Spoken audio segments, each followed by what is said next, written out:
think is going to be really interesting. I feel like it's still going to be a pretty skill matchup. Blue side Zach, though, I think definitely hurt. Now, Peanut and Faker there are going to face check right into him. Peanut taking a lot of damage. Prophet right on top of him. There's the ghost pop, but is it enough? It's a flash in and turnaround as Cry there to stun out Prophet. Damage down, and ROX Cry will take gank number 1. It's quite bad for SK Telecom. Gotta keep an eye on that. There's the flash forward. The engaged by Smeb will land the stun onto Prophet. Here comes Peanut. Prophet, you're not long for this world. Who gets the last hit? It's Smeb. Yeah, and that kill pickup by the Tigers was pretty clean. They knew Prophet.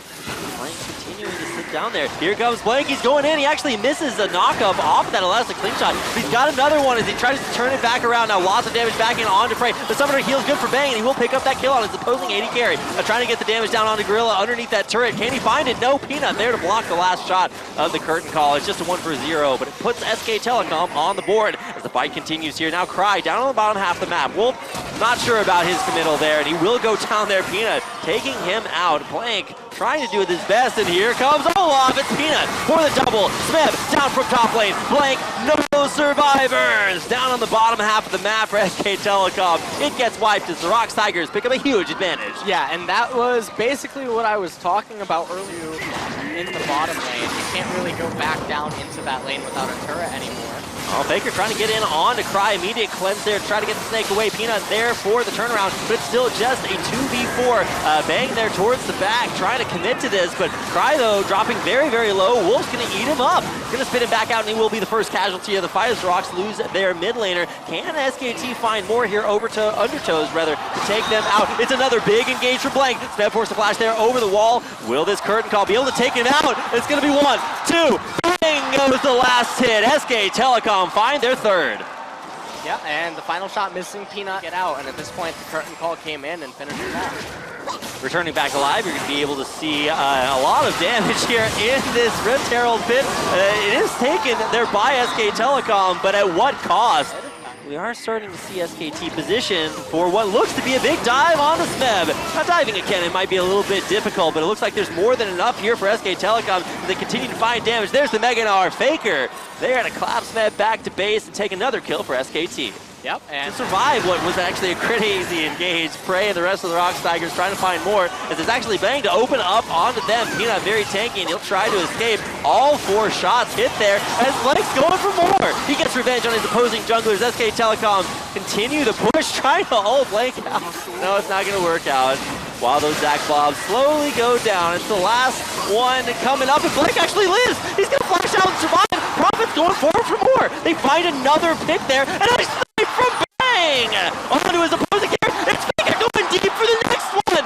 Smeb alive, but is it enough?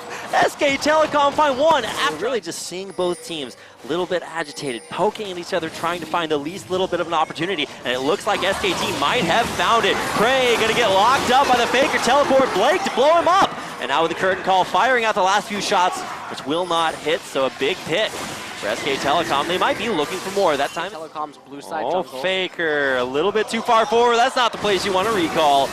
And it's going to be Cry, Peanut coming out the bushes. Faker, no flash. He is out of there. So big picks on both sides. What do you think is going into that? Is it just lack of work coverage? Your team's not really finding a way into this game. Oh, Smeb trying to stop SKT from getting in that Baron area, and he's got a good way to do it. Now pushing Wolf back away, and it does look like the Tigers have stopped their Baron. Wolf getting locked down, though. He's going to try to go forward, just commit as much damage as he can before ultimately going down. Yep. Oh. And okay, we're not stopping yet. We're going to lock out Peanut. With Blank getting onto him, he's pretty low there, but you got to keep an eye on the Ash Arrow. Where is it going to be? Easy to turn. Even though it was looking very grim for them early, and every time I say this, Faker ends up overextending. Oh, Faker. CC'd out of his ultimate, going down again in the same situation, pushing too far forward. No wards up on the top half of the map, really. He's recalling so that he can teleport. He did have a better flank ward, I believe, behind SK Telecom, but he chose to take that one to be safer. Now Baron is secured here for the Tigers there. Blank getting in and being disruptive, but there's just nothing to follow up off of that. Now even Wolf going to be beset by Peanut, propping off Prophet rather off to the side there's really not a lot of ways that he can contribute to that other than to push Peanut off of Wolf. So they only lose one. Well, I guess Faker's still dead, and that's really the casualty that set that Baron up for They're ROX. going to go in. They need to take the fight to the Tigers right now. Tower down in a big engage. Smith to lock up the SK Telecom backline. Profit, though, with huge CC onto the back of ROX. Now, we've lost Faker, we've lost Wolf, but can the SKT find anything else for themselves? It looks like the answer is no. 4 dead and only Bang alive. As the first inhibitor will go down, which might even set up the last push at this game. ROX looking for any minions to try to get themselves into a good position, and this is kind of doing the utmost. Finding Bang there on the fountain, taking him down, and with the minion wave pushing in, looking to secure themselves a game 1 win. Yeah, and this was a pretty impressive performance by the Tigers, at least. Well, it's a pretty impressive performance by ROX Tigers Cry on that Cassiopeia. And so the question that I had before this series actually started was how can he do against Faker? And his Cassiopeia looked